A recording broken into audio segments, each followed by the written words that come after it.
ಕಲಬುರಗಿ ಜಿಲ್ಲೆಯಲ್ಲಿರುವ ಅಂಗಡಿ ಮುಗ್ಗಟ್ಟುಗಳ ಹೋಟೆಲ್ಗಳಲ್ಲಿನ ಸಾರ್ವಜನಿಕ ಸ್ಥಳಗಳಲ್ಲಿ ಕನ್ನಡ ಭಾಷೆ ನಾಮಫಲಕಗಳನ್ನು ಅಳವಡಿಸಬೇಕೆಂದು ಕಲ್ಯಾಣ ಕರ್ನಾಟಕ ಸೇನೆದ ಸಂಸ್ಥಾಪಕ ಅಧ್ಯಕ್ಷ ದತ್ತು ಹಯ್ಯಾಳ್ಕರ್ ಆಕ್ರೋಶ ವ್ಯಕ್ತಪಡಿಸಿದ್ದಾರೆ.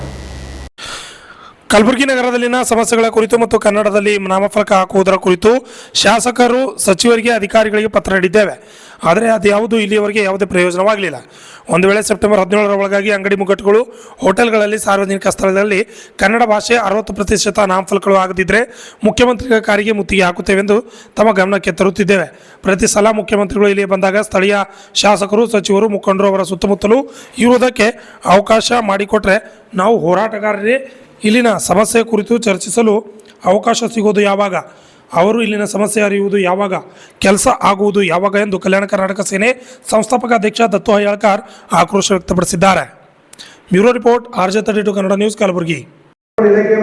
ಇಲ್ಲಿಗಂತ ಕೂಡ ಸುಮಾರು ಇಲ್ಲೇ ಕುಂತ್ಕೊಂಡ್ಬಿಟ್ಟು 2-3 ಪ್ರಶ್ನೆ ಮಾಡಿದ್ದೀನಿ, ಒಂದು 2 ಸ್ಟ್ರೈಕ್ ಕೂಡ ಮಾಡಿದ್ದೀನಿ. ಕನ್ನಡ ನಾಮಫಲಕಕ್ಕಾಗಿ ಕಲಬುರಗಿಯಲ್ಲಿ ನಮ್ಮ ಹೀರಾಪುರದಿಂದ ಚೆಕ್ ಪೋಸ್ಟ್ವರೆಗೆ ಹೋದ್ರೆ ಒಂದು ಕನ್ನಡ ನಾಮಫಲಕ ಸಿಗಂಗಿಲ್ಲ, ದರ್ಗಾ ಏರಿಯಾದಾಗ ಹೋದ್ರೆ ನಾಮಫಲಕ ಸಿಗಲ್ಲ, ಮತ್ತು ಮಾಲಲ್ಲಿ ಹೋದ್ರೆ ನಾಮಫಲಕ ಹಾಗೂ ಮತ್ತು ನಮ್ಮ ತಿಮ್ಮಪ್ಪರ ಮಧ್ಯದಲ್ಲಿ ಸಾಹಿತ್ಯ ಸಮ್ಮೇಳನ ನಮ್ಮ ಇವ್ರು ಮಾಡ್ತಾರೆ, ತೈಲಿಪರ್ ಮಾಡ್ತಾರೆ. ನಾವು ಹೊಸದು ಹೇಳಿದ್ವಿ ಸರ್, ನೀವು ಕಾರ್ಯಕ್ರಮದ ಪ್ರಯತ್ನ ಇಲ್ಲ. ಅದು ಅಂಥ ಕಾರ್ಯಕ್ರಮದಲ್ಲಿ ಶಾಸಕರು ಹೋಗ್ತಾರ, ಜಿಲ್ಲಾಧಿಕಾರಿ ಕೂಡ ಹೋಗ್ತಾರ, ಹೋಗಿ ಫ್ರೀ ನೋಡ್ರೆ ಅಲ್ಲಿ ಕನ್ನಡ ಒಂದು ಕೂಡ ಕಾಣಲ್ಲ.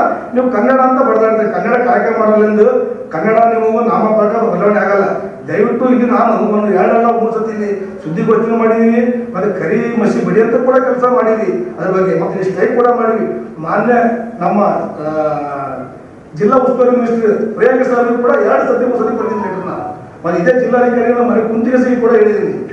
ನಮ್ಮ ಮಾನವ ಕಮಿಷನರ್ ಕೂಡ ನಾನು ಸರ್ ನಾಮಫಲಕ ಮಾನ್ಯ ಸಿದ್ದರಾಮಯ್ಯ ಅವರು ಘೋಷಣೆ ಮಾಡಿದ ಪ್ರಕಾರ 60% ಕನ್ನಡ ನಾಮಫಲಕ ಬಳಸಿ ಒಂದು 40% ನಿಮಗೆ ನೀವು ನಿಮ್ಮ ಭಾಷೆಯನ್ನು ಬಳಸ್ಕೊಳ್ಳಿ ಅಂತ ನೀವು ಘೋಷಣೆ ಮಾಡಿದ್ರಿಂದ ಇಲ್ಲಿ ಗಂಟ ನಾನು 10 ಸತಿ ಸ್ಟ್ರೈಕ್ ಆಗಲಿ ಮಡಿನಾಗಲಿ ಕೊಟ್ಕೊಂಡೇ ಬಂದೀನಿ. ಇದು ಯಾವುದು ಪ್ರಯೋಜನ ಇಲ್ಲಿ ಕೂಡ ಆಗಿಲ್ಲ ಇಲ್ಲಿ ಕಲಬುರಗಿ ಜಿಲ್ಲೆಯಲ್ಲಿ. ಅದಕ್ಕೆ ನಾವು ಬೇಜಾರಲ್ಲ. ಮಾಧ್ಯಮ ಮಿತ್ರರು ಬಂದಿರ್ತಾರೆ, ಏನಪ್ಪ ಬರೀ ನೀವು ಕಾರ್ಯಕ್ರಮ ಮಾಡ್ತೀನಿ ಹೋಮರ್ನ ಕನ್ನಡ ಅಂತ ಅವ್ರು ಹೇಳಿದಾಗ ಅವ್ರಿಗೆ ಅವ್ರದ್ದು ಮಾಧ್ಯಮ ಮಿತ್ರರಿಗೆ ಫಾಲೋ ಮಾಡ್ಕೊಂತ ಒಂದು ವರ್ಷದಿಂದ ಬಂದಿದ್ದೀನಿ ನಾನು. ಆದರೂ ಕೂಡ ಯಾವ ಅಧಿಕಾರಿ ಫೋನ್ ಅಂತ ಇದ್ದು ಯಾರು ಬದಲಾವಣೆ ಮಾಡೋಕ್ಕೆ ಮುಂದಾಗ್ತಾ ಇಲ್ಲ, ಯಾವ ಕೆಲಸ ಮುಂದಾಗ್ತಾ. ಅದಕ್ಕೋಸ್ಕರ ನಾವು ಈಗ ನಿನ್ನೂ ಸೆಪ್ಟೆಂಬರ್ 17-16 ತಾರೀಕು ಬರೋ ಸಮಯ ನಿನ್ನೂ ಮುಖ್ಯಮಂತ್ರಿಯವರು ಇದೆ. ಅದಕ್ಕೋಸ್ಕರ ನಾವು ಜಿಲ್ಲಾಧಿಕಾರಿ ಆಗಿರ್ಬೋದು, ನಮ್ಮ ಮಹಾನಗರ ಪಾಲಿಕೆ ಕಮಿಷನರ್ ಆಗಿರ್ಬೋದು, ನಾವು ಹೇಳೋದೇನಪ್ಪ ಅಂದರೆ ಕೂಡಲೇ ನೀವು ಒಂದು ತಂಡ ರಚನೆ ಮಾಡಿ, ಇನ್ನೂ ಕೂಡ ಟೈಮ್ ಇದೆ. ಮಾನ್ಯ ಸಿದ್ದರಾಮಯ್ಯ ಅವರು ಬರೋಷ್ಟರಲ್ಲಿ ಒಳಗಡೆ ನೀವು ಈ ಕೆಲಸ ಕಲಬುರಗಿ ಜಿಲ್ಲೆಯಲ್ಲಿ ಕನ್ನಡ ನಾಮಫಲಕ ಎಲ್ಲ ಕಡೆ ಕಡ್ಡಾಯವಾಗಿ ಹಾಕಿಸ್ಬೇಕು ಎಲ್ಲ ಕಡೆ ಅಂತ ನಾ ಹೇಳ್ತಾ ಇದ್ದೀನಿ ಈ ವಿಷಯದಲ್ಲಿ ಕಂಡೀಷನ್ ಆಗಿ. ಹಾಗೂ ಇನ್ನೊಂದು ವಿಷಯ ಏನಪ್ಪ ಅಂದರೆ ವಿಶೇಷವಾಗಿ ಕಲ್ಯಾಣ ಕರ್ನಾಟಕ ವಿಮೋಚನಾ ದಿನಾಚರಣೆಯಿಂದ ಅವತ್ತು ಬಂದು ಮಾನ್ಯ ಸಿದ್ದರಾಮಯ್ಯ ಸಾಹೇಬರು ಗಾರ್ಡನ್ ಮಾಡ್ತಾರೆ ನಮ್ಮ ಪಟ್ಟಣ ಸರ್ಕಾರ ಬಂದ್ಗೆ ಆ ಸಂದರ್ಭದಲ್ಲಿ NLC ಮಾಜಿ MLA ಎಲ್ಲ ಬಿಜೆಪಿ ಕಾರ್ಯಕರ್ತರು ಮಾನ್ಯ ಮುಖ್ಯಮಂತ್ರಿ ಜೊತೆಯಲ್ಲೇ ಇರ್ತಾರೆ. ಅವರು ಅಲ್ಲಿ ಕೂಡ ಜೊತೆಯಲ್ಲೇ ಇರ್ತಾರ, ಬೆಂಗಳೂರು ಕೂಡ ಜೊತೆಯಲ್ಲೇ ಇರ್ತಾರ. ನಮ್ದು ಏನಪ್ಪ ಅಂದ್ರೆ ಒಂದು ಕನ್ನಡ ಹೋರಾಟ ಆಗಿರ್ಬೋದು, ದಲಿತ ಪರ ಹೋರಾಟ ಆಗಿರ್ಬೋದು, ಹಿಂದೂ ಪರ ಹೋರಾಟ ಆಗಿರ್ಬೋದು, ಅಥವಾ 371 ಜೇಸರಾಗ ಹೋರಾಟ ಮಾಡುವಂತ ಕೆಲವರು ಇರ್ಬೋದು. ನೀವು ಅವ್ರನ್ನ ಯಾರನ್ನ ಒಬ್ಬರು ಗುರುತಿಸಿ ಒಂದು ಮಾನ್ಯ ಸಿದ್ದರಾಮಯ್ಯ ಜೊತೆ ಚರ್ಚೆ ಮಾಡೋಕ್ಕಂತ ಒಂದು ಅವಕಾಶ ಅಂತೂ ನೀವು ಪಡಂಗಿಲ್ಲ. ಅಲ್ಲಿ ನಾವು ಹೆಸರು ಕೂಡ ನೀವು ಪದೇ ನೀವೇ ಸಿದ್ದರಾಮಯ್ಯ ಬಲ್ಲಿ ಮುಖ್ಯಮಂತ್ರಿ ಬಳಿ ಹೋಗಿ ಪದೇ ನೀವೇ ಹೋಗಿ ಸ್ವಾಗತ ಮಾಡ್ಕೊಂತಿದ್ರೆ. ವಿಶೇಷವಾಗಿ ನಾವು ಏನಪ್ಪ ಅಂದ್ರೆ 371 ಜೆ ಏನು ಹೋರಾಟ ಮಾಡಿದರೆ ಒಂದು 11 ಜನ ಅವರಿಗೆ ವಿಶೇಷವಾಗಿ ಅವರಿಗೆ ಸನ್ಮಾನ ಇಟ್ಕೋಬೇಕು ಮಾನ್ಯ ಮುಖ್ಯಮಂತ್ರಿಯವರು.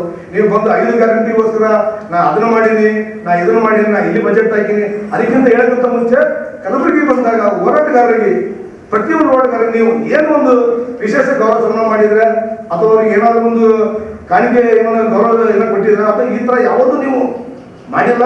ಈಗ ಹೇಳೋದಪ್ಪ ಅಂದರೆ ಈ ಸೆಪ್ಟೆಂಬರ್ 16-17 ತಾರೀಕು ಒಳಗಡೆ ಕನ್ನಡ ನಾಮಫಲಕ ಒಂದು ವೇಳೆ ಬದಲಾವಣೆ ಆಗದೆ ಹೋದರೆ ಮಾನ್ಯ ಸಿದ್ದರಾಮಯ್ಯ ಅವರು ಎಲ್ಲಿದ್ರ ಸಂದರ್ಭದಲ್ಲಿ ಹೋಗಿ ಅವರಿಗೆ ಮುಚ್ಚಿಗೆ ಹಾಕಿ ನಾವು ಕೇಳಂತ ಕೆಲಸ ನಾವು ಸೈನ ಮಾಡುತ್ತದೆ.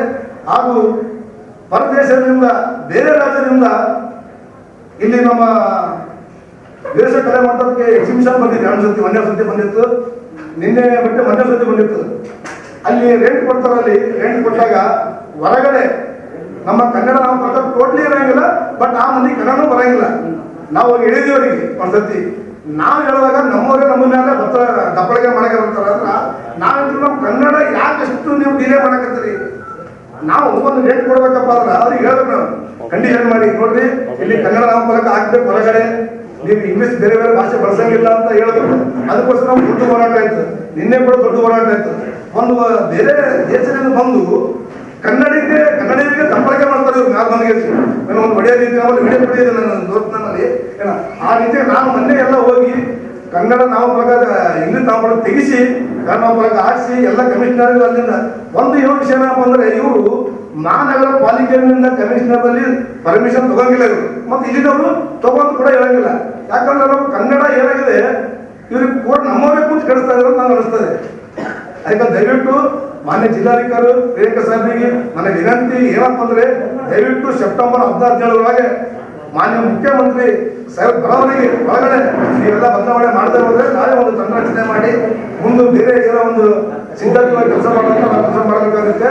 ದಯವಿಟ್ಟು ನಾಮಫಲಕವನ್ನು ಬದಲಾವಣೆ ಮಾಡಿ ಕನ್ನಡ ಉಳಿಸಿ ಅಂತ ನಾವು ಜಿಲ್ಲಾಧಿಕಾರಿಗೆ ಮಹಾನಗರ ಪಾಲಿಕೆ ಕೂಡ ಹೇಳ್ತೀವಿ.